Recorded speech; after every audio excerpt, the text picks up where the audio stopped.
In order to fix Quick Share not working on your Samsung Galaxy S26 Ultra, first we need to go to Settings. Over here in Settings, we're going to proceed to Connected Devices, then open Quick Share menu settings in here, and we can find a couple of options that we can go through. The first thing that you might want to do is change the visibility.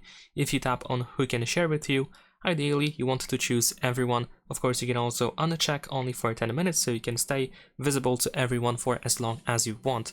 Of course, later on, you might want to switch it back to, for example, your devices, or you might want to completely turn off the visibility by setting it to no one. That depends, of course, on you. It's up to you how you want it. But make sure that everyone is set up in here, just in case.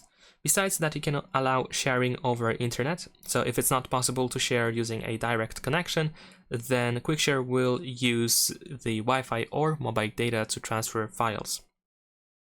Besides these options, another thing that I can recommend you to do is go to Quick Settings or the Control Center, and in this expandable area, by default, you should be able to find the QuickShare button.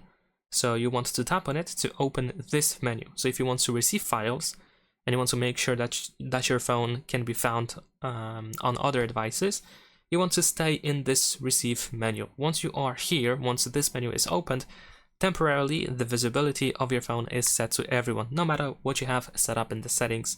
So just go over here and wait for files to be sent to you. And that is pretty much it. Leave a like and subscribe.